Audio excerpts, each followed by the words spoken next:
Hello everyone, Simon Jacobson here.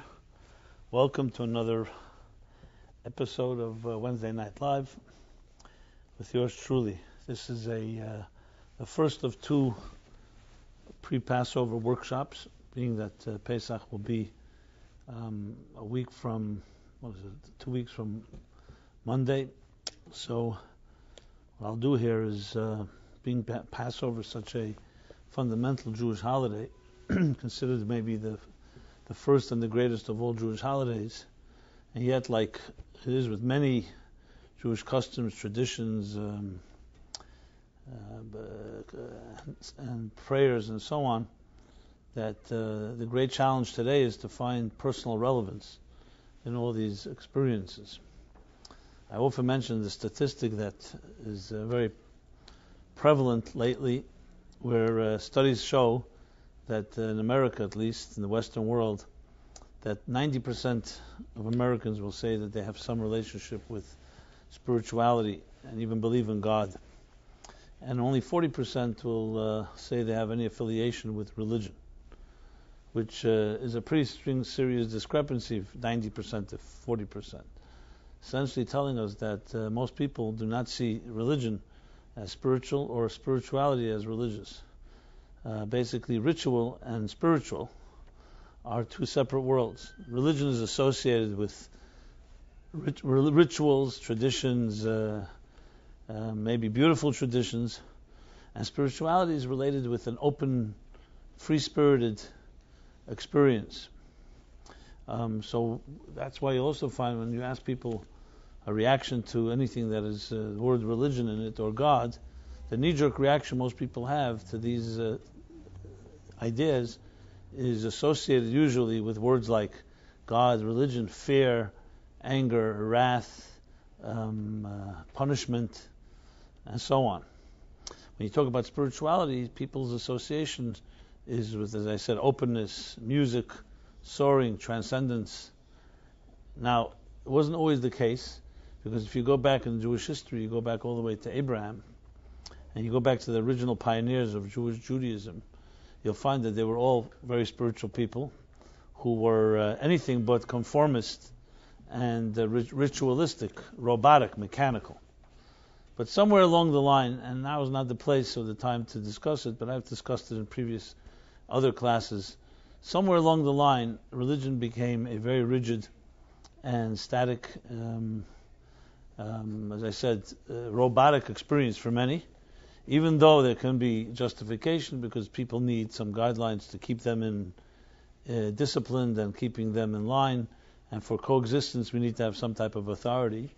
But at the end of the day, if it's rendered into just authority that's driven by fear or fear of punishment or just peer pressure and so on, you end up having what we call mechanical Judaism, which is a word I'm using in English, but it's actually an expression. One of the prophets said it this way. He said that there's a thing called mitzvahs anoshim milamada, and he talks about it in a very negative way. People who do mitzvahs simply because they were trained to do so, seen as a negative thing. So even though training and education is a nice thing, but once something becomes mechanical and robotic, it loses its vitality. So though, let's take a relationship, for example, let's say a marriage, obviously there are times that you need to go into automatic pilot and do things simply to maintain commitment is commitment. You can't always feel the same dynamic feelings, but a relationship that does not have anything dynamic and it becomes completely driven by ritual or by mechanical behavior will ultimately die. So the same is true in Judaism. Unfortunately, without going into numbers, because we don't know the exact numbers, we have today in the world in which we live, let's say 14, 15 million Jews, whatever the exact number is. The minority would be called Torah observant Jews, which are Jews who follow the basic laws. Again, this is very hard to quantify. Some people follow laws to one extreme and other to another extreme, and different laws. But let's just say people who keep Shabbat and kosher and some of the basic laws of marital, taharat mishpacha, mikveh, and so on.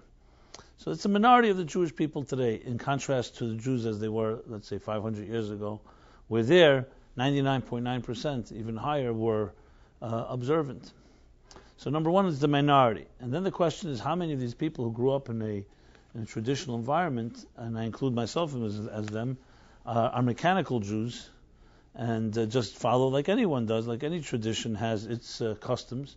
So if you have queer communities, you could have Muslim, Christian, for that matter, agnostic and atheistic or Buddhist communities. Each community has its traditions. How many have really thought it through in a way that's personal? Now, why is this critical? Because it's one thing if a person has their so-called, what's it called in Hebrew, Kabbalat Ol, where someone just accepts, this is what God wants me to do. Without thinking about it, I just do it. The question is, how much can that be perpetuated in a family structure, for example? Because you may be that way, but your children may not embrace and say, okay, listen, that's good enough for you. But why would I? A lot of extracurricular sounds today. Why would I follow something just because others have followed it? And to do things just out of nostalgia, out of guilt, or out of responsibility doesn't usually bode well for something to be perpetuated, because the things we embrace with passion are the things that we will perpetuate because we see the value in them. So this is somewhat of an introduction to the necessity to explain, especially in our day and age where there's so many options and the competition is fierce for our attention, to the need to explain a thing like Passover in very personal terms. Because if you don't, you end up having, at best, as many people will say, they go to a Seder out of obligation. Sometimes it's very nice and beautiful to be together with family. But many feel very negative about it, actually. They feel that it's a boring experience, at best tolerated. Some see it just as a joke. We recreate the exodus from Egypt that happened 3,326 years ago, and many don't have any clue why are we doing this. As I said, not everybody has a negative attitude, but many do, and even those that don't have a neutral attitude. No one necessarily goes away from a Passover Seder feeling transformed. And when I mean by transformed, I don't mean something that lasts over one night. That's not transformation. That's inspiration. And like all inspiration, it comes and goes. It dissipates. So the question is, here's a holiday that we've been celebrating now, as I said, 3,326 years, since the Jews first left Egypt so long ago. A long time. And it's been celebrated every year with the customs of the Seder table and the Haggadah, which is the book that we read during the Seder, and the different variations of these customs in different communities. There's the Sephardic and Ashkenazic, and when each one of them there's a whole bunch of variations. The question is, does this have the power to transform us? And if it doesn't, why are we doing it? Are we doing it out of, again, responsibility? God commanded us, but why would God want us to do something that doesn't have personal relevance? So I find this always as a challenge, being, as I mentioned, I grew up in a traditional, very traditional home, and we did Passover all the years. But as I grew into a teenager and I started, my own skepticism started wondering, why do we do this? And I never had any negative experiences, but nevertheless, that's not enough to embrace something. I always wondered, what is the importance, and why is this something that's extremely relevant to us? So the challenge I always pose to myself, and I suggest you also pose it to yourself, if you want to find answers, you have to challenge the situation and ask the question, which is this the single most important thing we can be doing in 2 weeks from now when we sit at the Seder table? And even if you have answers for yourself, how do you explain it to someone else? Because as you know, in the Haggadah, in the Passover reading, we talk about all types of children. We don't just talk about the scholars. We also talk about the rebellious ones and the ones that have questions and the ones that don't even know how to ask questions.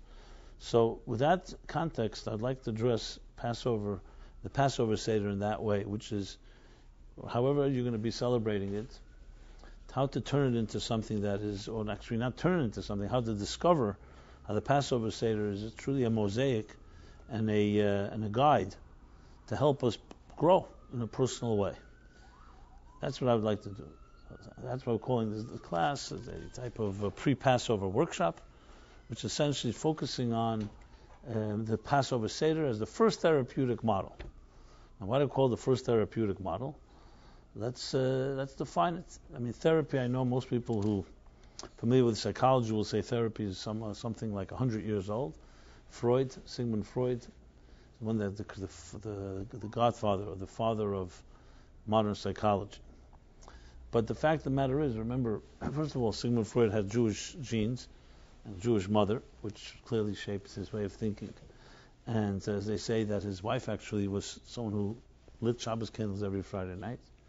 After he died, because he was somewhat anti-religious, she re-embraced her Judaism. That's what I hear. I didn't do enough research. I can't say it definitively. So if you check it out, you can tell me what you find. But regardless, so fact is that his mind was a Jewish mind. But you don't need Sigmund Freud. Anyone that knows ABC of Judaism knows it's pure psychology. Because psychology is simply a Greek word for the study of the soul. And what is Judaism if not the study of the soul? You open up a Bible, a Torah, and the first time a human being is described, it's all in soulful context.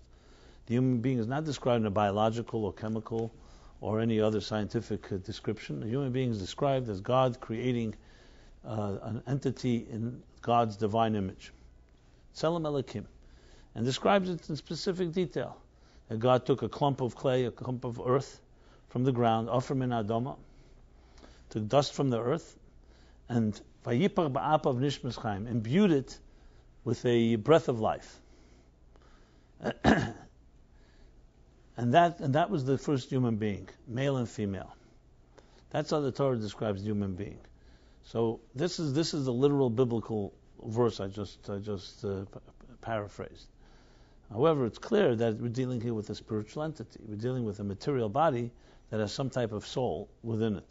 So whatever name you like, and this is there's no question there's some difference between God forbid, a corpse and a live human being. And the physical eye cannot see the difference, because you could look at a person who, God forbid, his soul has left them, and everything is intact. Their eyes are there, their ears are there, their head, their brain, their heart. Everything could even be functioning. And yet there's something missing. So how do we define that something?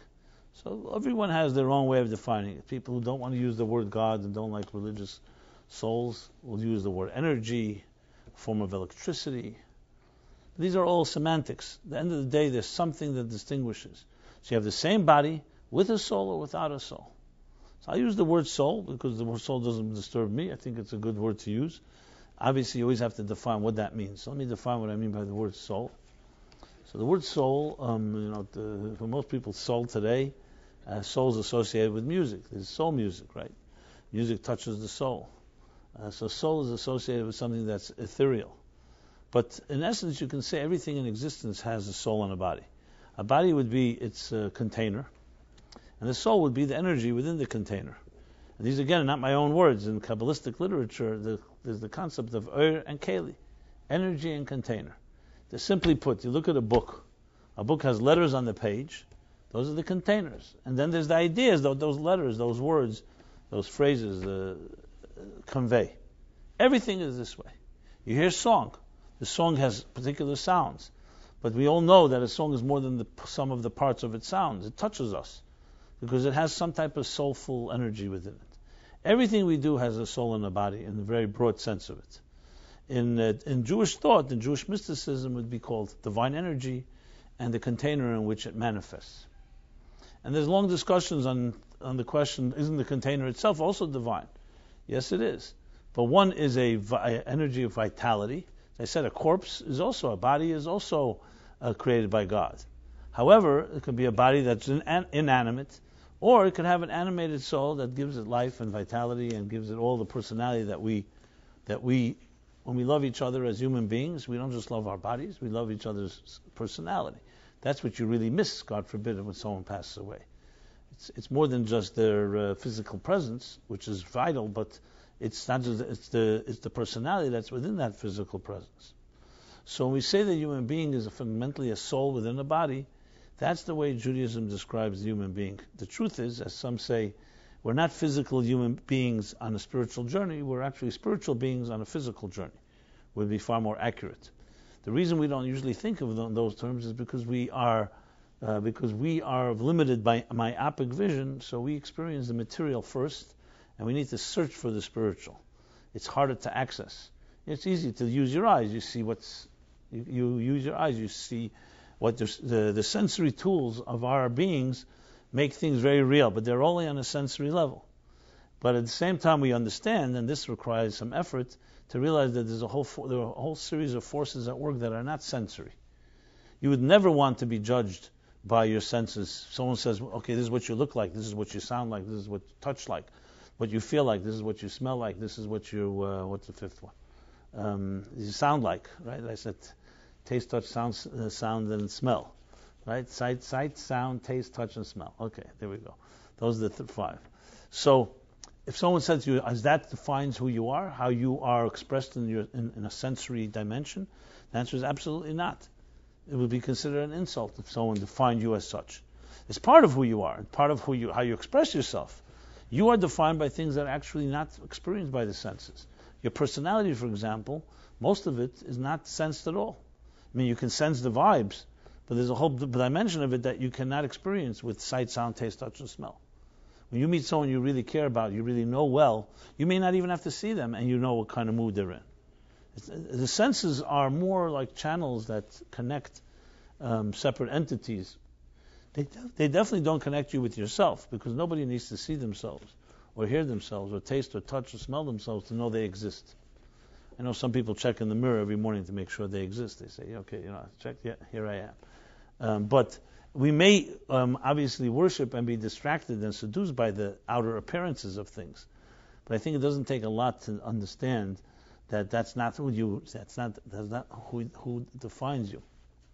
So in Judaism is an interesting expression. Hebrew words have very fascinating meanings. When we take it in the English language, for example, when you say something is on a surface level, so surface means superficial. It's only the surface. They say the biggest cliche that nobody follows is the one that says, "Do never judge a book by its cover." You know somebody that doesn't? We all judge books by its cover. That's why it's $1 billion industry to make book covers and packaging and so on, because everybody judges things by images. So it's a nice cliche. And the intention, of course, is that the cover is only an external, superficial thing. So in the English language, there's a word for surface, and then there's a word what's inside, what's beneath the surface. They say the expressions like the tip of the iceberg. So tip of the iceberg means you just see the outer expression, and behind that lies a whole. You all know the tip of an iceberg. The iceberg is usually a pretty big mountain, and the tip is very small. And this can be defined on so many levels. You can say the conscious human being, what we're conscious of. When we're conscious of ourselves or of others, is only the tip of the iceberg. You only see the outer sensory experience of something, but beneath it lies a whole dimension. In Hebrew, when you say the word Punim, in Hebrew, the word Punim has double meaning. It means a face. So as we say, the face of an object is only the outer dimension of it. But a Punim also has the word Punim, which means Pnimiut. It also means the inner dimension. So in Hebrew, the same word that's expressing the outer is also an expression of the inner. In English, you don't have such a word. Something's outer is outer, and what's inner is inner. The face of something is not its inside, necessarily. In Hebrew, the same word expresses both the outer and the inner. And there's a reason for that, because in Jewish thought, words have deep meaning, because that's the way it's meant to be. The meant to be is a seamlessness between your inner and your outer. Now, when you look at young children as they're born, newborn children, you'll see this very naturally. What you see is what you get. Literally. Children don't have the concept of duplicity or duality or compartmentalization or whatever we want to call it. Maneuvering. As we grow into adults, for whatever reason, whether it's we pick this up from our insecure parents or we pick it up from a society that expects things from us and demands things from us, we develop two personalities, at least two. Some have many more than two. Most of us have different faces we wear for different occasions. I mean, I'm sure you can probably make a list of different faces you have that you need for different occasions. You go to meet, you visit your parents, is one face. You visit your friends, another. Depends which friends. You go to work. We learn to maneuver based on if we want something from someone, there's a certain face you put on. And we go to a party. Everybody's got a bunch of faces. If someone sits down and says to you, okay, what's really going on inside? First of all, we're not so comfortable talking about it because many of us develop the masks we wear suddenly become actually our personalities. You wear a mask long enough, it's hard to find it's hard to get rid of it. But let's say even if you're a person who's able to be versatile enough to know how to do that as well. The fact of the matter is, however, as adults, we are definitely what they call echad b'peh, echad b'lev. You may say one thing and you feel something else. How often have you smiled to someone and you're not at all in the mood of smiling? If they really read you, they'd know that you're not smiling at all. In the worst case scenario, you have people who smile to you and they stab you in the back. You think, they're supposed to be a loyal friend, they're supposed to be someone that I trust. And suddenly, this is only possible in the world of duality or duplicity that exists in the adult life. Children don't know of this concept. It would be a fascinating study to know when we cross over and we lose that innocence of the seamlessness. Children actually are told by their parents, don't tell anybody what you see in the house. Because children have no problem. Everything is, why not? Why should there be secrets? Now, I'm not talking about discretion and confidentiality and certain things have to be spoken about. We're talking about lying directly and the duplicity. So if you look at the natural human being, and the natural human being is the child, because that's the closest thing we are before we begin to superimpose different mechanisms and machinations and layers of armor and defense mechanisms and everything we use to protect ourselves and maneuver in this world. So children, that's what you have, Punim. What you see on their face is what's inside. Child does not know the concept of putting on a face that's not what their mood is like. They learn it, and they can unfortunately learn it pretty quickly when they have people around them that are good trainers by role modeling and do that all the time. That's what children learn. They start looking, they say, here's a way of you could say one thing and mean another. So when the first time we ever lied, it's hard to probably identify that moment because it's an interesting change of consciousness when the first time a person lies.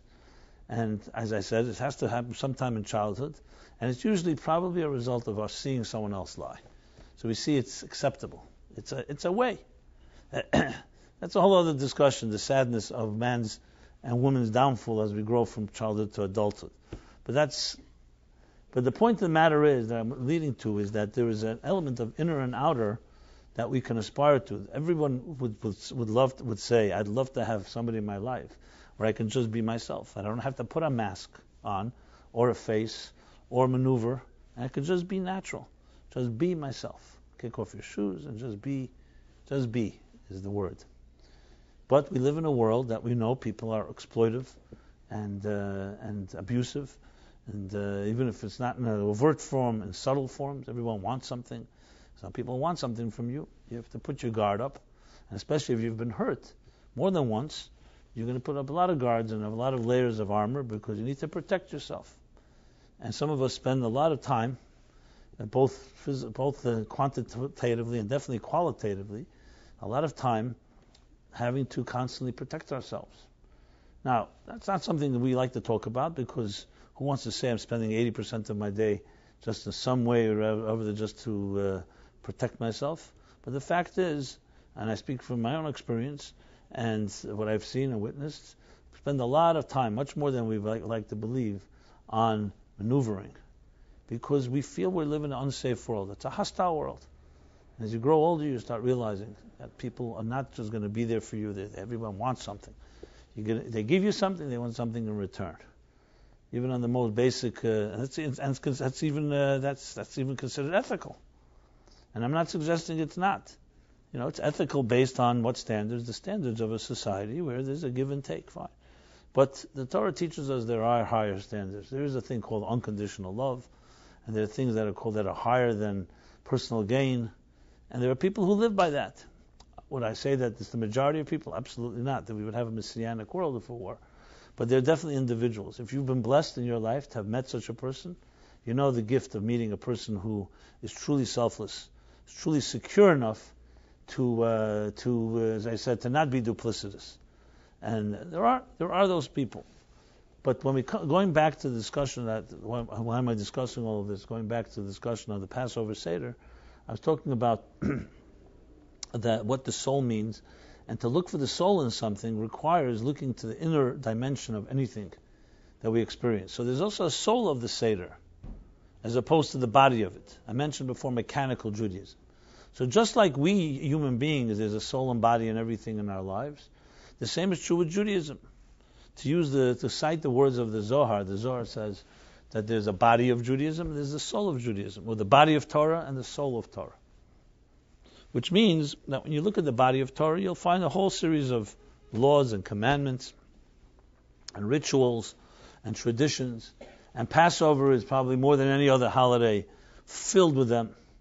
You grow up in your mother or grandmother's home, you see how they clean for Passover, or the other obsessions regarding the Seder and the care of chametz and matzah and so on and so forth, which is the leavened bread and the unleavened bread. You know that Passover, if Judaism in general is obsessive, Passover is obsession within obsession. And if somebody is OCD and doesn't have balance and is not healthy, Passover will make them far less healthy, because it's a holiday that's very prone for total obsession with details. And if you don't have a soul and understand the soul behind it all, it becomes somewhat a little, if not ridiculous, can be even painful. I've mentioned a number of times, I always remember this experience. It's a small little experience, but this was my level of the abuse that I endured. I remember we were sitting at a Passover Seder table with my grandfather. We used to go to my grandparents as a kid, and I had a bunch of uncles who were a little older than me, and I was the one that they would beat up, So I had one uncle who I remember was sitting at the Seder, and it comes to the point where you have to lean. One of the 4 questions that we ask at the Seder is leaning. Why do we lean? So anyway, I guess my uncle was not satisfied the way I was leaning. So he said, you gotta lean, and I just looked at him. I remember he hit me on my head. I mean, nothing. I didn't need therapy for it, but he kept banging my head. I remember, and says, "Lean, lean, lean." I said, "Why do you have to lean?" He says, "It's freedom. It's freedom. Lean, bang on the head. Go ahead, a little more freedom. You're not doing enough freedom." So this is called the slavery of freedom, or the freedom of slavery, whatever you want to call it. And just a small little example. I know people have endured a lot worse than that, but that was my level, and I never forget it. And I reminded him recently, but this was a perfect example of robotic Judaism. He doesn't even know why do you lean, but he's trying to force me to lean in order I should be forced to experience freedom. Now, it wasn't exactly experiencing freedom every time he hit me in the head. So how that works, I'm not really sure. But basically, it's called being mechanical. It's robotic. It has no sense to it. It's just, this is what you do, you lean. Now, when you answer the question is asked why we lean, we're told that in the Middle Ages, it was a custom that when people would recline, it was a sign of luxury. If you ever see those images of the Romans eating grapes or whatever it is, those images, they recline on these type of, I don't know what they were called, some French name for these type of armchairs, where you just lean and eat, and that was that. Now, if we actually had such armchairs and eating like that, that would be interesting. Here, it's more like symbolic. Do you feel more comfortable if you lean to the left when you eat the matzah? I'm not really sure. But the point I want to make is that when you don't think about these things become very static, and you just start doing things, and there's no thought involved. And it lends itself, obviously, for a skeptic to all the questions. And for those even that are accepting of it, you go away and say, okay, this is a nice tradition, but I have more important things to think about. So the key is to understand that there's a soul behind it all, and that Judaism, from its outset, as I said, was always a spiritual system. That's why I quoted. The Bible begins that we're souls inside of a body. We're not bodies that happen to be containing a soul. We're souls inside of a container. However, we live in a physical world, so what's easy for us to access, the tools that we use are sensory. But the challenge is how to use your sensory tools, your face, to see your inside. That's the key. To be able to connect the outer and the inner. So it's not just enough to meditate. That's why the Passover Seder consists of a whole series of activities. But at the same time, it's about accessing the inner forces that make us tick. Now, if you tell someone, go to a Seder table, and you're going to discover in the next hour, or whatever, how long it takes to do a Seder, what makes you tick, what makes you be who you are, and methods and tools to access a deeper part of yourself, it's a far more intriguing experience. Then someone would actually want to come to experience a Seder like that. And I submit here that I think there's no real, to me this is the only way you can really experience a Seder. Even though it's true we do it traditionally and people do it brainlessly and there's mechanically and so on. But I don't know, I can't say they're not doing the mitzvah, but it's definitely not the way it's meant to be. It's meant to be a transformative experience. So how do you begin? So the first thing is to understand what Passover is in general, and there's an objective. Like in anything, you need to know the objective, and here are the steps that lead you to this objective. So what is the objective of Passover in general? Well, it's the name tells you this objective, Passover. Passover, to use a more contemporary word, is transcendence. To pass over something means to go beyond or above. Called transcend, to transcend. What are we transcending? So some philosophers and thinkers would say all of life is the human pursuit of transcendence. To transcend the routine, the monotony of our daily vicissitudes, the monotony of our daily patterns, which we all know as human beings we're not satisfied with just going through motions. No. The animal world and the vegetable world and the mineral world have their clockwork. They follow a certain path, and routine is what defines them. The human being has, for some reason, a restlessness, which is not for just some reason, it's because of our souls, that has a restlessness that we're not satisfied with just survival, which means just to eat, to sleep, to breed, care of our children, die, and give birth to the next generation. The human being is not satisfied with that. In one word, that's the need for transcendence. Now, transcendence is a very broad word, because transcendence can be experienced through music, poetry, art, literature, travel, through sexuality, through love, through romance, through religion, spirituality. All those go into the category of transcendence. It's anything we do that gets us out of that trapped, routine-like, machine-like place. So every person needs it, and the question is only how we satisfy, how do we relieve, let's put it this way, relieve the existential tension and existential loneliness of material existence. And if you go through history, it was done so many different ways.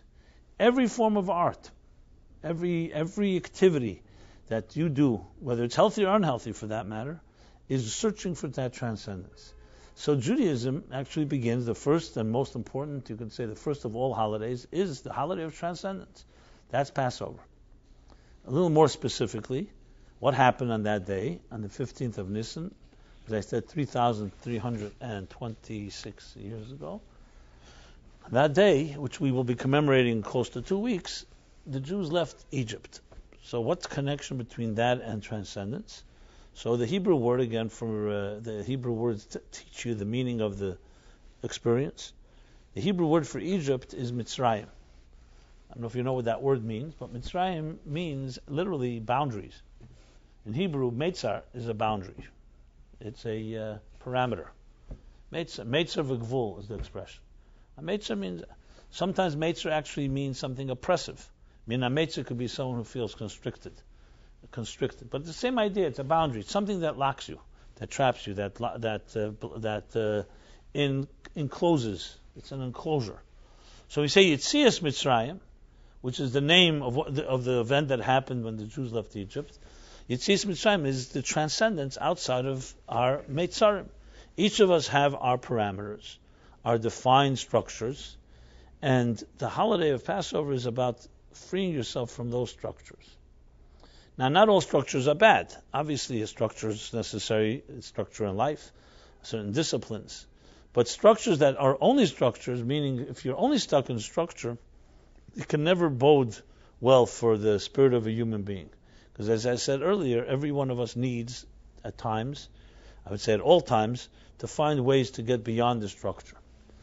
To put it in a little more poetic terms, in Judaism, the goal is not to destroy the structure, it's to allow the structure to serve as a springboard to transcend the structure. That's the real ultimate goal. Because you find people, for example, that are free spirits, bohemians as they call them, who are very free-spirited, don't have any guidelines or rules or taboos or any parameters, and they float around as a free spirit. What's the downside of that? We live in a world of structure.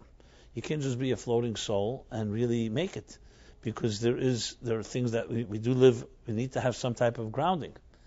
So the ultimate goal in Judaism is to have your head up in the clouds, transcendent, but your feet firmly planted on the ground. Many who have attempted the spiritual journey, we're unable to retain it and return back to tell about it. You have people who have OD'd, whether, actually very great souls, people who are looking for a high, but they couldn't ground it. In the Torah you have examples of it. Nadav and Avihu, we discussed this a few weeks ago, the sons of Aaron. So they had a spiritual experience, but they got burned out by it. They could not contain it and ground it in this world. So the challenge is, how do you balance transcendence with a structured existence? This is, in essence, the whole purpose of the Passover and the Seder, is to not be trapped in this universe, but at the same experience transcendence, but at the same time allow the transcendence to elevate your being, not annihilate it. Annihilation is not the ultimate goal. Now there are, for example, some Far Eastern disciplines in Buddhism that basically state that the material world is one big illusion or one big challenge that we have to overcome. And the goal is to see the light, to enter the world of light and spirit. Judaism goes a step further. It says, yes, achieve light and spirit, but bring back to this material world, because at the end of the day, God wants us to transform and relieve the tension between matter and spirit by spiritualizing the material. So the Passover Seder is exactly that. It's a spiritual journey, teaching us how to spiritualize our material lives. Because even if you're a transcendent soul, the fact is you still do have a body. You do need to eat. You do need to sleep. There are real tangible structures you need to contend with. So just to say, I'm just going to experience spirit and ignore the rest of me, is equally defeating. So you need to have a method that doesn't just allow you to soar, but allow you to also come back and elevate your actual daily experience. And that is far harder than just having the spiritual experience. So basically, you could almost think of it like three options. You could have someone who's involved in their routines, and they're trapped in their Mitzrayim and their patterns and their fears and inhibitions and so on. You have someone else who's escaping that and experiencing transcendence, but they don't know how to ground it in a day-to-day life. And the third option, which is the ultimate one, which is the hardest one to achieve, is balance between the two. To experience transcendence, but also allow it to permeate and to transform your daily existence. That's the ultimate beauty of Jewish mysticism, and it's ultimately the goal of a Passover Seder. That's why a Seder is not just meditations and concepts. It's actually about doing things. There's 15 steps of the Seder. They're very, very physical oriented. There's, you make kiddush on wine, you wash your hands, you dip things, you say things, you eat things, whatever it may be. The 4 cups of wine, you have the 3 matzahs, you have the more of the bitter herbs. So these aren't just meditations on these concepts they actually deal with really physical things, which answers a big question that many people, especially spiritual people, when they first encounter Judaism, they see there's deep, profound concepts in Jewish mysticism, but why the need for the physical mitzvah then? Why not just see it all as a spiritual experience? The answer is a very simple one, because we live in a material world. If we didn't live in a material world, in a spiritual world, yes, all you need are spiritual tools. But we live in a material world. So if someone says, listen, I'm spiritually there, but I'm not physically there, that would be the equivalent of you going to a VC, a venture capitalist, and he smiles and loves what you say, what you're doing, and he says, this is the greatest project I've ever heard. But he not ready to sign a check. That's the equivalent. So his spirit is with you, his heart is with you, his mind is with you, all the spiritual levels are with you. But the bottom line in this world is are you ready to invest money in this? So we live in a material world. In the material world, there's a need to ground things in the material structure. And as I've said, history is witness to thousands of people who burned out one way or another because they could not reconcile their spiritual aspirations and their material lives. They ultimately had to, one, compromise the other. Judaism is unique in all schools of mysticism that states that you can achieve a higher spiritual ecstatic state through an act greater than you can through a meditation. There's no system, and there's no mystical system, not in Sufism and not in the Far Eastern, and not in Christian mysticism, that you'll find that concept. And that's why a mitzvah is about the deed. Hamaisa hu'ikr is the act. The problem is there are people at the other extreme that just do the act and they don't know there's a whole soul behind it. That's what I discussed earlier at length about being robotic, mechanical. That's a robot. That's a machine. So that's maisa without any soul. A mitzvah without kavanah, as they say. A mitzvah, a deed without intention. Prayer without intention is considered a body without a soul. We call that a corpse. It's a pretty bad scene, a corpse. On the other hand, a soul without a body is not grounded in this world. So it's ultimately the fusion of the two that's necessary.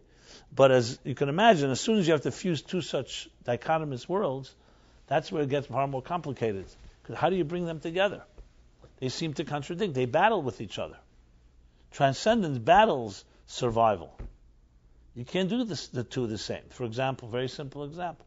Someone will say, listen, during the workday, I'm in negotiations. Negotiations have certain rules that you play by. For example, one element in negotiations, one of the basis of negotiations, is absolute bluff. Not to let the other person know how much you really have in your hand. Which one could say borders on sheker, borders on gnevas das, borders on theft. So the reason it's not theft is because it's acceptable, masa mat, and it's acceptable in daily interactions as long as you're not doing things that are absolutely unacceptable, deceptive. But the general negotiation that you don't tell someone how much you have in your hands, you're ready to take $1 million, but you say you want $2 million. Because you end up going to get $1 million or whatever you'll come up with. So one could say that maybe, okay, it's acceptable perhaps, but one would not exactly call that divine. You can't imagine Moshe Rabbeinu, for example, going with such an attitude in life and saying, listen, he really wants this, he's going to fake or bluff. So one person can say, listen, when I'm busy in the material world, I have to function on its rules.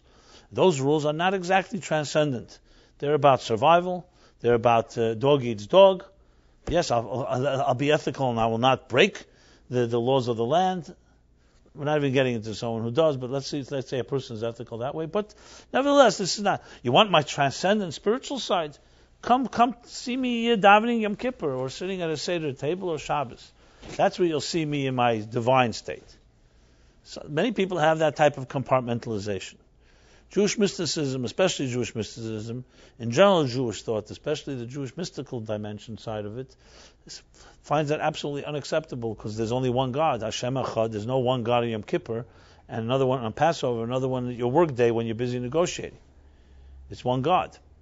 So it's one reality, and to say that, okay, in some areas that's where I compromise myself, in other areas I don't, is not exactly a total unified whole. Which means that the bottom line is, how then do we reconcile the two?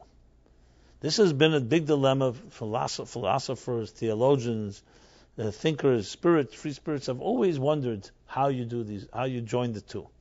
And the answer ultimately that Judaism gives is that the material world is created by God, the same God, and even there are certain rules you go by, but it is equally important to bring the divine there, and maybe even more so than during a Yom Kippur or Passover experience.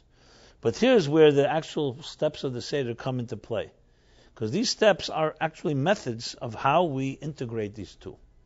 So essentially what I would say is the following. It's all how you enter into any experience. That's how you experience something. Like if somebody's going to make a once-in-a-lifetime presentation, business presentation, or some other presentation, you're not just going to walk in the day of the presentation and say, here I am. You're going to prepare. You do your homework. You're going to really read up on it. And you're going to be in a state of mind that you come in, you've rehearsed it, you know what you're doing, and you're coming in to make the best presentation you can. The same is true with any type of real experience.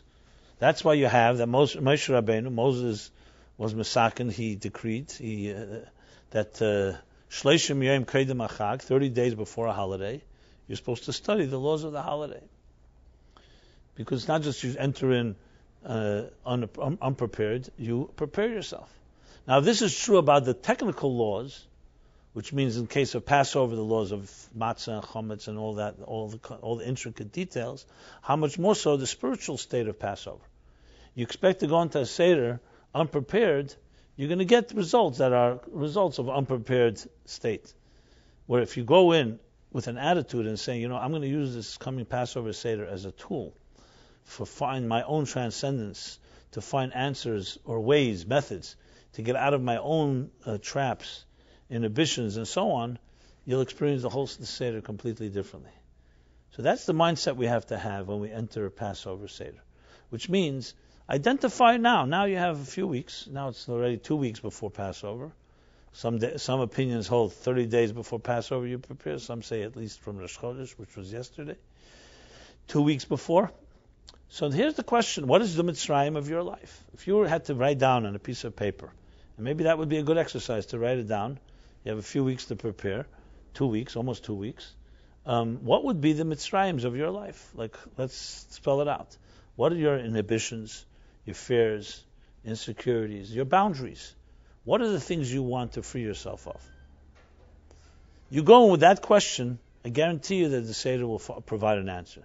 You don't go in with a question, obviously you'll go through the motions, and maybe God will bless you, you'll find some answer, or maybe not. But the more you go in with a very direct objective, and no one else at the table has to know what you're thinking or what you're doing. If you want to share, you can obviously share. If you have kindred spirits doing a Seder together, obviously it always enriches the experience, but it can be very private. And simply look at it that way. Look at it this way. We're supposed to celebrate the Yetzias Mitzrayim every year. The Talmud says that a person, Chol Dar V'Dar, in every generation, one should envision as if they're leaving Egypt, Mitzrayim. Some places it says every day we should envision it, which is why every day we mention Yetzias Mitzrayim. Not once, many, many times. You may be surprised to hear this, but I think the Zeiche Yetzias Mitzrayim is to remember that our leaving Egypt and leaving Mitzrayim is considered to be probably the basis of most mitzvahs, or at least a very large part of them. Mezuzah, Shabbos, many, many others. So you wonder, what does this mean exactly? Why is it so important for us to dwell and be obsessed with an event that happened, as I said, 3,326 years ago? You can imagine there are probably some other events that are important. Why is this such a critical thing to remember? And what does it mean to recreate it? You have to envision as if you actually left Egypt. Why is that important? We left Egypt years ago. Some of us were not interested in going back there. Some even say it's prohibited to go back there. But whatever it is, why do you have to envision it? Why is And the answer is only one simple answer, because we're not talking about a physical Egypt. Our parents already left that God-forsaken place. We don't have to leave it again, physically. You're talking about Mitzrayim, Mitzarim v'Gvulim. That is something which is the basis of everything we do. All of Judaism is helping a human being transcend the confines of this material world by connecting to the spirituality in our own souls, the spirituality of the divine. That's the whole basis. That's what means b'chol der v'der. Every generation, every day. If you were able to do that, you would be a very happy person. The problem is we live in a trapped world. Each of us is trapped in our own ways. Sometimes the trap is so deep we don't even know we're trapped. As the Baal Shem Tov says on Haster Ponai, there's an expression that Haster is a double covering of my face. So he says, what's the Haster, the double? So he says there's a darkness that you know it's dark. It's covered. But then there's a covering that hides the fact that it's covered. A darkness that doesn't even let you think it's dark. You convince you some chashach le'er. You think the darkness is light. You think illness is healthy. That's already a darkness that's far harder to fight, because what are you supposed to do? The person doesn't even think there's a problem. As a matter of fact, they not only don't they think it's a problem, they think that their problem is actually a virtue. Psychologically, we all have stuff like that. After a while, you convince yourself, what do you mean? At some point, even our strengths become our weaknesses, and our weaknesses are our strengths. So, Yetzias Mitzrayim is about identifying what are these forces in your life that keep you trapped. And this can be subtle, it can be overt. So now you go into a Seder with that question, that's a whole different story. And how do we then find answers to this question? So the answer is, it's 15 steps. You start with Kaddish, Urchatz. It goes through the 15 steps. I've in the previous years discussed these 15 steps. Right here I have. You have more of these? You have a whole bunch? Okay, so we'll give them to everyone. We'll give you a little complimentary gift here. We created this a few years ago. This is like a Haggadah insert. It's the 15 steps of the Seder, the order of the Seder, which is like a guide, Kadesh all the way through that, but here it's spelled out in spiritual terms. All the steps are all geared toward the same thing. How to find transcendence in your life, or more specifically, how to get rid of addictions, inhibitions, fears. Sometimes transcendence can be getting rid of something negative, or it could be there's nothing negative in your life, which is hard to imagine. We all have something. But let's even say you're not focusing on that. As they say, if good is better, not better, in Yiddish. If good is besser, is besser. So transcendence can also be for tzaddikim, even someone who doesn't have a particular force that's trapping them. Nevertheless, the existence itself is a trap. As I said before, survival, living in a world that has a structure, that people have expectations of us, demands on us, even on that basic level. Parnasa issues. We need to make a living. When you need to make a living, you're often dependent on other people, and not always to your liking. And sometimes those people are not exactly pleasant. So these are all the traps. So I don't need to fill in the blanks you have to fill in. Every one of us has our Mitzrayim. Identify that. Knowing the problem is half the cure. The other half comes at the Seder, which is where you actually go through step by step. And it's really fascinating. So as I said, I don't know if I want to go through all these right now, because they're all written down here, and I've done this in previous years, but I'll just give you a little taste of it. For example, Kaddish is the first one. So we begin the Seder with Kaddish, making a blessing over wine. Kaddish means to sanctify. But you don't just sanctify, you sanctify, you can give it out, by the way. Give it out to everybody.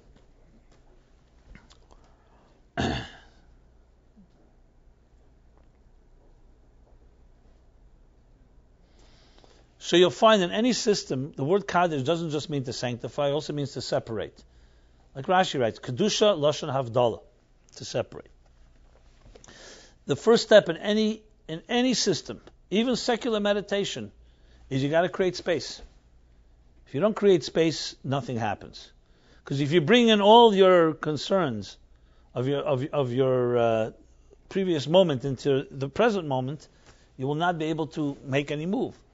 So the first step, Kaddish, literally means creating the spiritual space necessary. But we don't just create space, we also do it over a cup of wine. Wine is a symbol of aggression. Wine is strong. And that Kiddush on wine means to sanctify aggression. You find, for example, even though, according to Jewish law, men can light Shabbos candles and women can make Kiddush, but traditionally you find the man makes the Kiddush and the wife lights the candles. Why? Why not the other way around? Since both are acceptable. And a man actually, his wife is not around, should light candles. I mean, all the different laws involved. There's a reason why. So many reasons, obviously. But generally speaking, ish darke lichbesh, the male personality. And when I say male personality, I don't necessarily mean every man is this way, because just to qualify, it's important to know that since God created male and female together, so the feminine archetype and the masculine archetype overlap. Women have feminine personality has masculine elements to it, and masculine personality has feminine elements to it. So what I'm describing now is not about a particular man or woman, but about the archetype, about the model. So the model is generally that a man is physically usually stronger than a woman, physically, and therefore is more fitting for him to do something that really tames the elements. So if you had two people, if you had husband and wife, partners, who's going to chop the wood down? The man will be more appropriate for him to chop wood. Not that a woman can't chop, and I'm not trying to be in any way sexist for anyone who wants to be a wood chopper. If men are doing it, some women feel they must do it too. But maybe we don't have to live, but the women shouldn't have to live by the rules of the the male hierarchy. But that's another discussion. But the bottom line is, if you were two healthy people, the partnership would be you go chop the wood and make sure you get it to the house, and I'll take care of shaping it into a beautiful piece of furniture. Right? Or this is actually expression from the Talmud. The Talmud says that the man goes out and farms the fields, brings the wheat, and the woman bakes it into challah. The same thing with pishtan, with material. The woman shapes it, and the man will cut it in the fields, and then the woman will turn it into beautiful clothing. Because the concept is ish darche lichbish, a man physically stronger. Fine, use your strengths to do what? To sublimate the elements, tame the elements. And a woman whose power is kfuda bas melech prima is far more of a nurturer and far more of what's called internal energy, intimacy. Now, this doesn't mean a man cannot be intimate. It doesn't mean a woman cannot be the opposite of an extrovert. But there's a feminine personality is connected far more with intimacy. If you ask, love for a woman is a noun, a state of being, and for a man it's usually a verb, an act. So what you have is a woman carries a child. A few years ago someone told me that they were a little girl asked her pregnant mother, she said, how do you have room inside of yourself for someone else? And I thought to myself, men don't even have room outside of themselves for other people. And here a woman is able to carry a child for 9 months, and it's not just some little corner. The child occupies her whole body, changes everything. You need a personality to be able to do that. It's not just a physiological thing. And I don't know if men would have any children if men with the personalities that they have would be the ones that are the carriers. Okay? What do you think? You agree? There's one species on Earth that the male actually carries the child. Does anyone know the species? Horsefish. Check it out. Horsefish. So I guess every rule has its exceptions.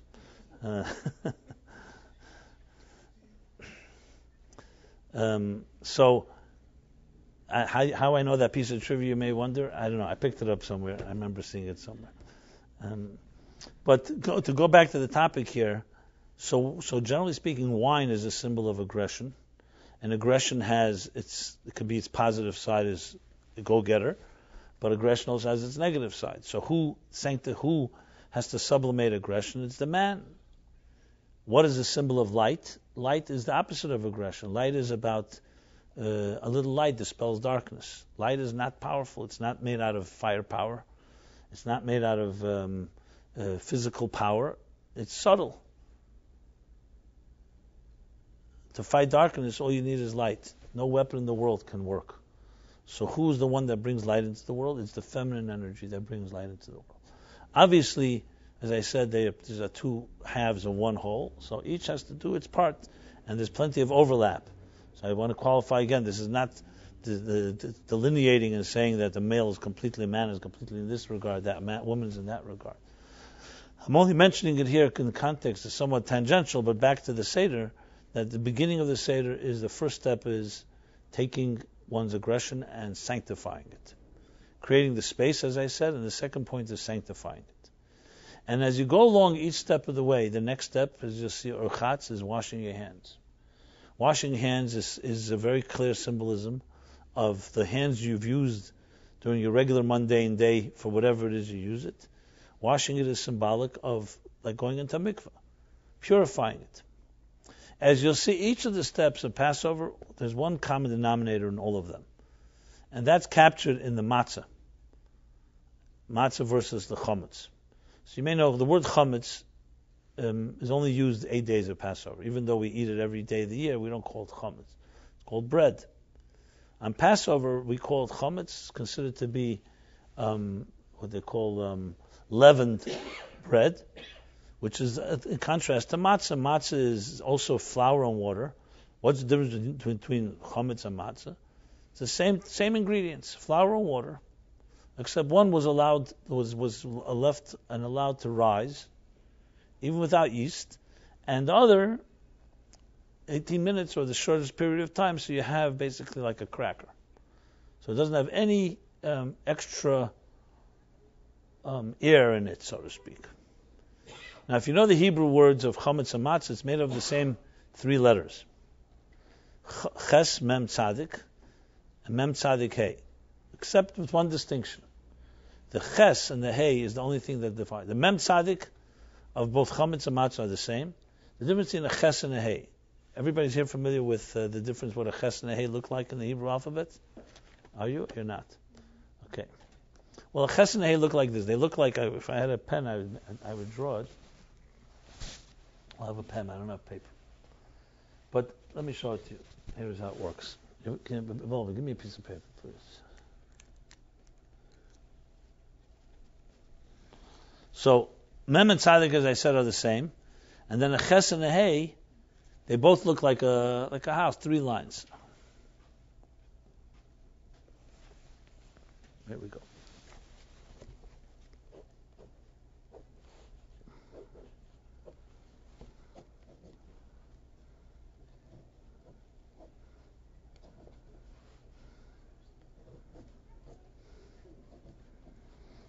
Okay, you can see my drawing abilities now. I hope that works. Can everyone see this? Is it visual? Okay. So you see the Mem and Tzadik of the Chametz and Matzah, right? Mem Tzadik, Mem Tzadik. These two are the same. And then the only ones left is this one and this one, okay, which is here. So if you look at it, they're both made of exactly the same 3 legs. One leg, top, like a little house. But the hay is one distinction. The left leg is separated from the top. So essentially, Chametz and Matzah is exactly the same thing with one little one distinction. A small space between the left leg and the roof. So one goes all the way up and one is just a small... What is that significance? As I said, the Hebrew language has fascinating insights into the words, the numerology, the shapes even, as I'm pointing out here.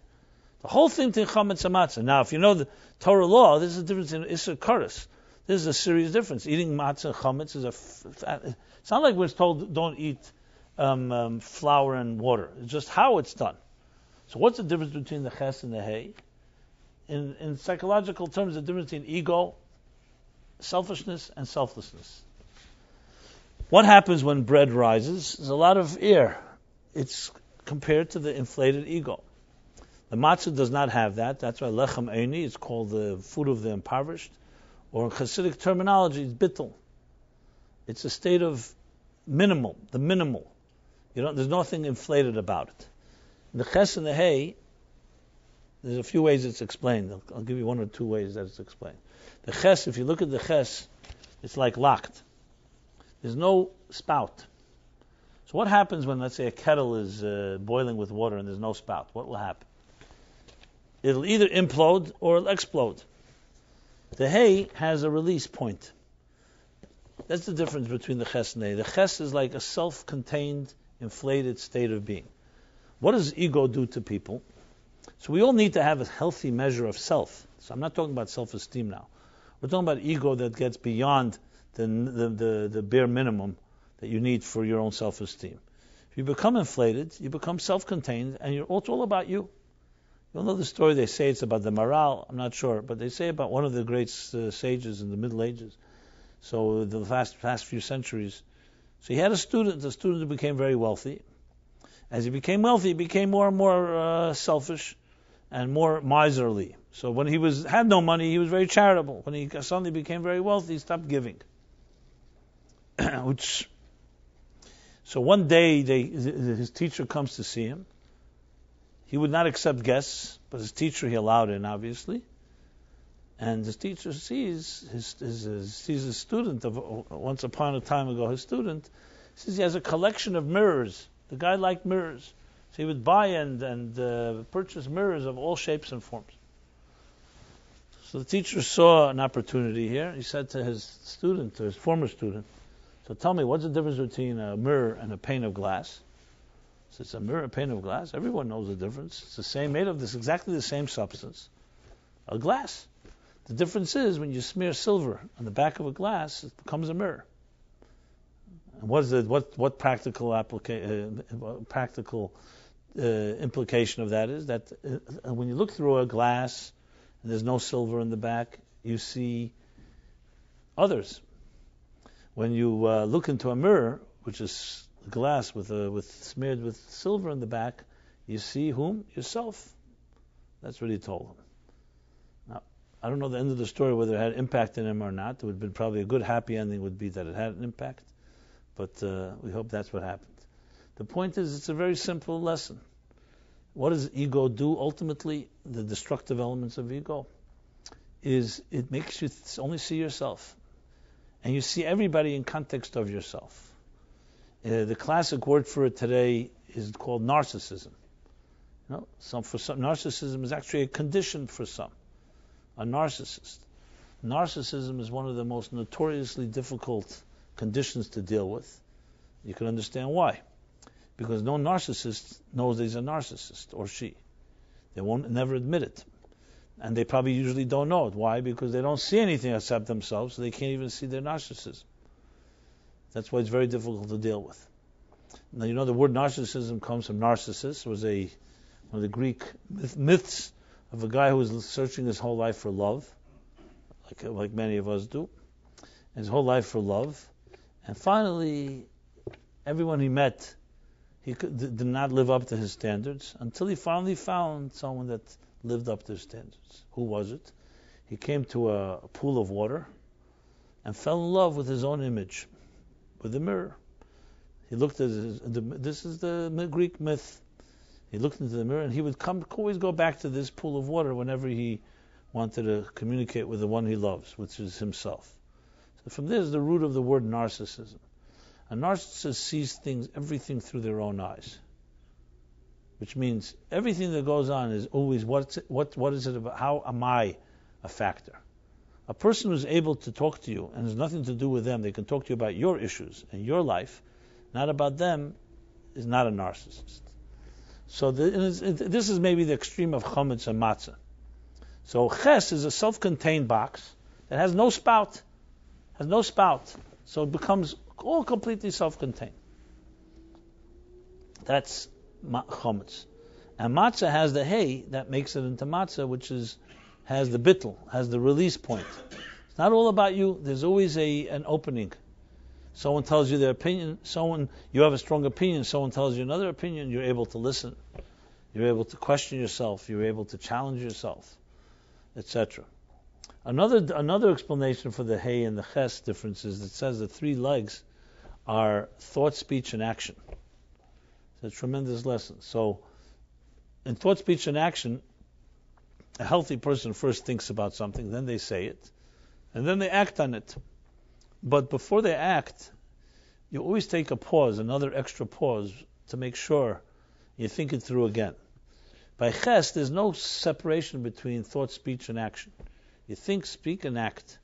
The hay says, after thought and speech, don't yet act on it, because once you act, you can't reverse it anymore.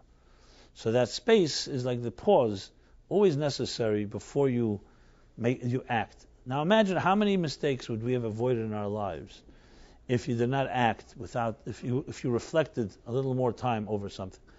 There's Razor, this brother of the Rebbe Rashab, whose yahrzeit actually is today, once said that a person should take 61 minutes before they react when they get angry about something. Something upsets you, wait 61 minutes. Why 61? I'm not sure. Maybe it's an hour and a minute, whatever it is. But the point is, imagine, if someone says something to you, most mistakes happen because it's impulsive. You impulsively react. You reciprocate. So that space is also a pause of bittul, which means before you could always make it. We're not talking about obviously an emergency situation where you have to act immediately. It's life and death or something like that. But in most situations, reflection, the space of the hay, which is a form of bittul, a form of humility, will avoid many mistakes. Because most of our mistakes come from impulsive, the moment. You get caught up in the moment, the temptation, the seduction, whatever it is, and you completely lose everything. You lose sight. You may even be knowing at the moment that it's wrong, but you're so consumed and so obsessed with it, you just act.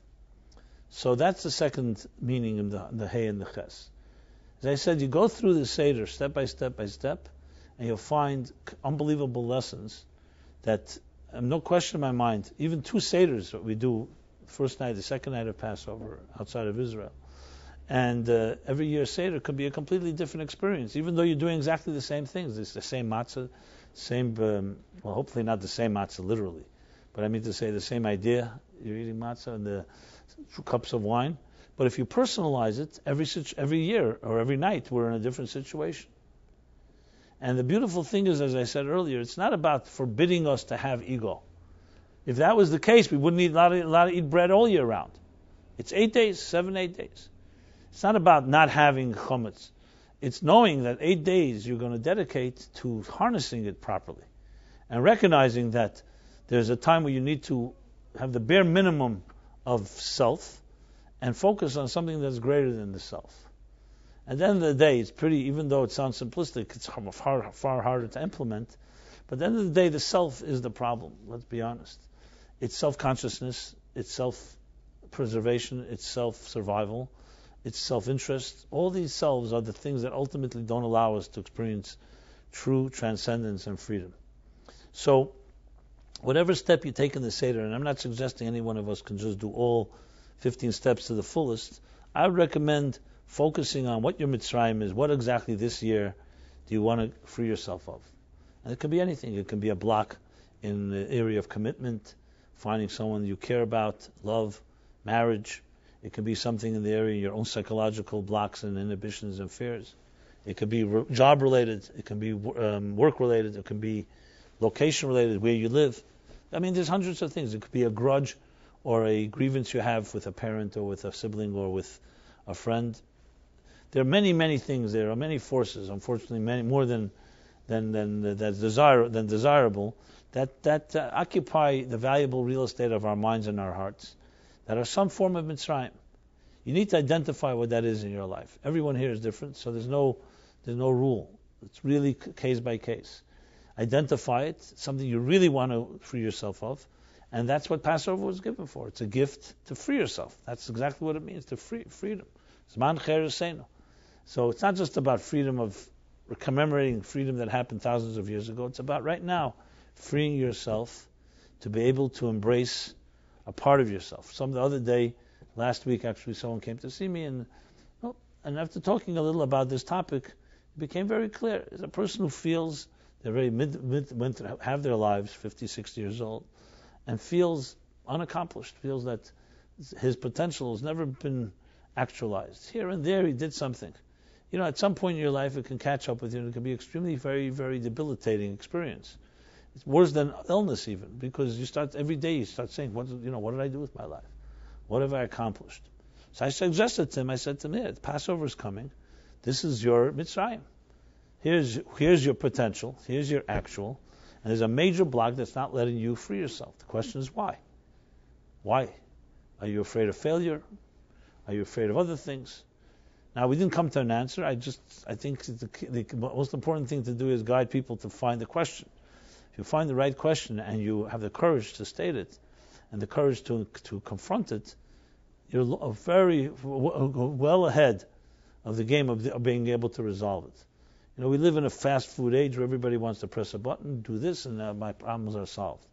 Those problems that are solved that way are either they're not problems or they're not worth the solution that is being provided.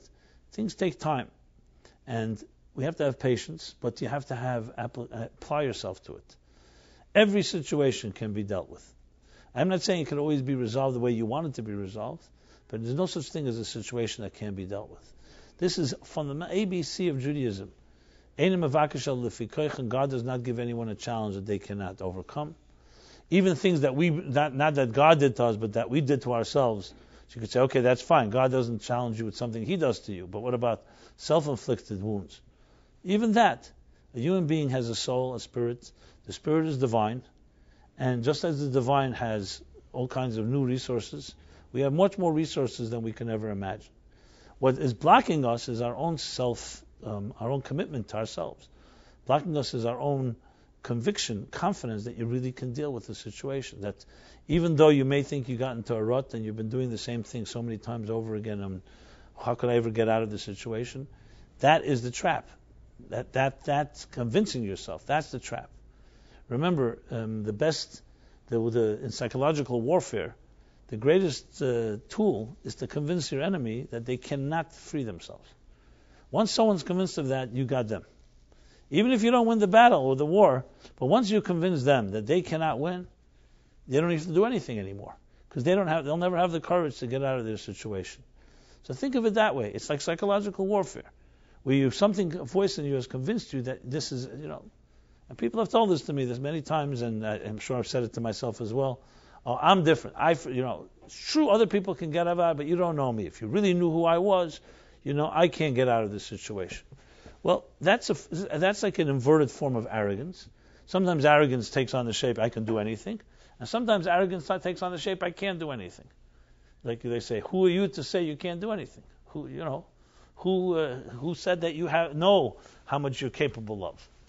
Even that's a form of humility, to recognize that even your negative self-perception is also not necessarily accurate. The Talmud says, Ein odem masim atzmei rasha, and also ein odem masim atzmei tzaddik. A person cannot designate themselves, cannot classify themselves as a wicked. They also can't classify themselves as righteous. So righteous, we understand, of course, you're subjective. How could you say you're righteous? But you could say, hey, once righteousness I can't claim, but I could say that I'm wicked. Even that you also can't claim. How do you know how wicked you are? How do you know, what kind of objectivity do you really have?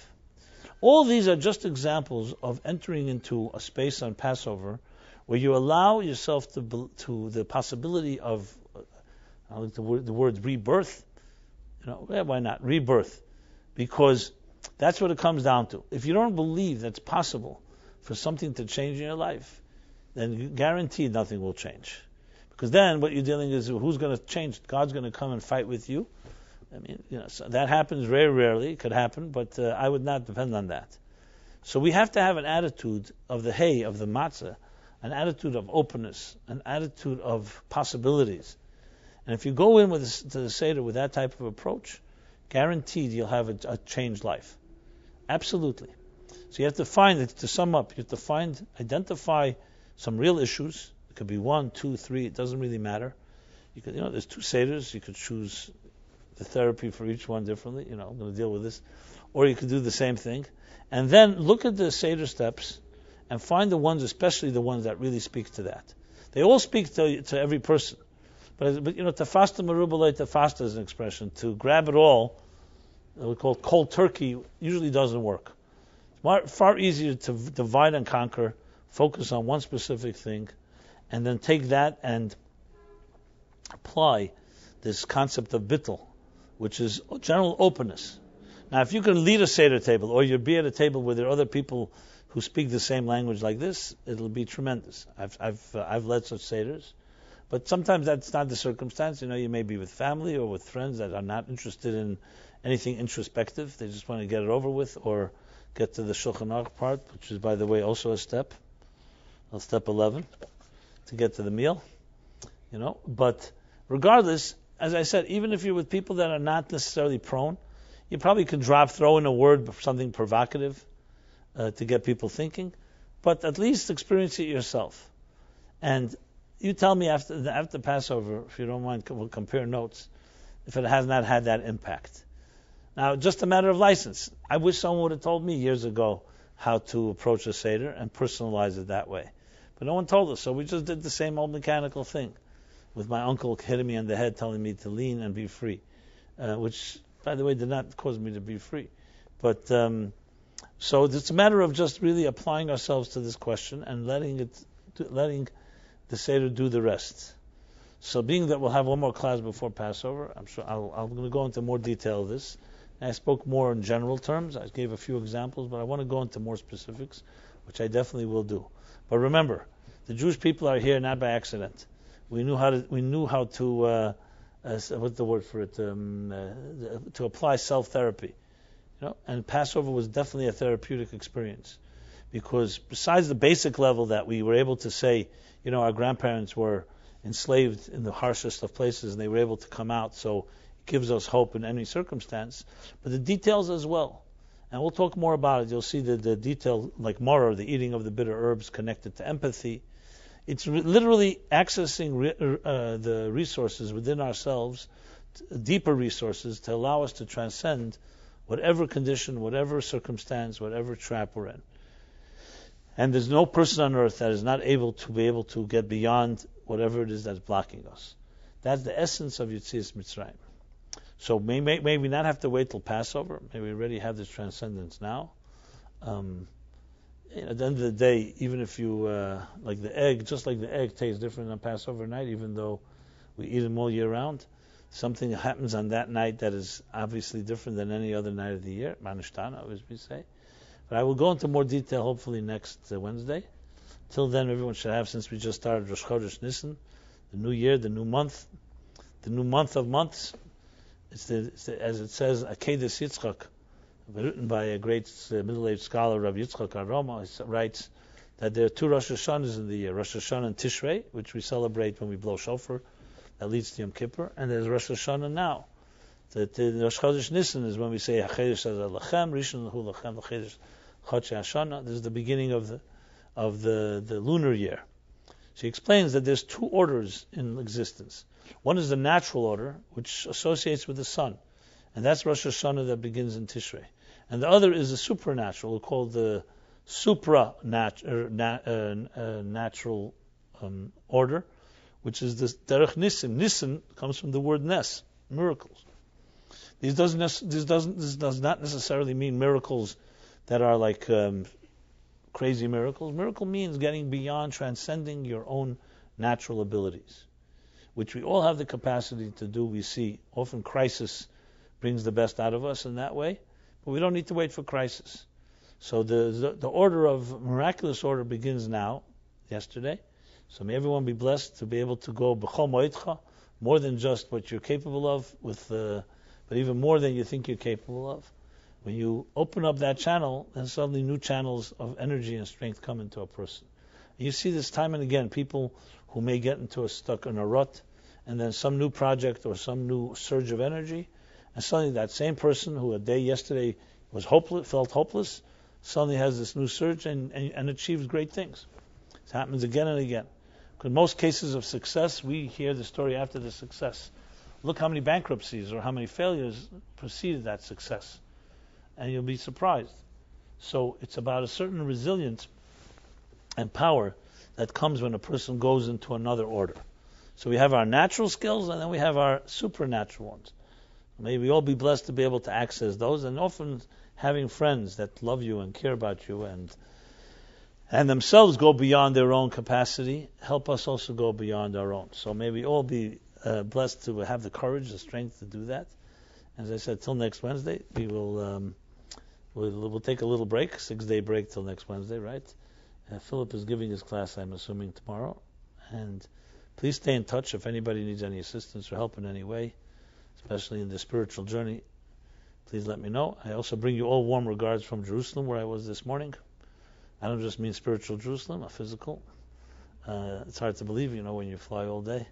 But yes, this morning, 10:40, I had left Israel. And they say when you go into the land of Israel, it says the avira, the atmosphere of Israel makes you wiser. The question is whether you lose that wisdom when you come back, or how fast does it wear off. I guess that's up to what we do about it. So I can't tell you, but yeah, I'll let you know. But I did. Some of you asked me to pray for you, and so which I absolutely did there. And Israel is definitely a happening place. What can I tell you? One big Jewish party. When I entered the land, so by the border control, so the woman asked me, "So you're not coming for Passover?" So I said, "L'shana haba b'Yerushalayim," which can also be this year. We can always go back soon. But I wanted to give you all warm regards from the holy cities there. And may we all together finally experience it says, B'nisan nigalu, b'nisan asidin legael. That Nisan we were redeemed and we will be redeemed, so may it be this Nisan. Everyone have a very good week and a very healthy week and a very liberating and transcendent week. Thank you very much. And I should mention, before we conclude, the Omer book, which is season is coming up. We have here books. So if there's anybody interested, we'll also be releasing a new version of an Omer app that's based on this book. If you haven't seen it last year, it's a new version this year. So stay tuned for that. Any other announcements I'm missing here? Okay. And always an honor and pleasure to cross-pollinate with other souls. Thank you.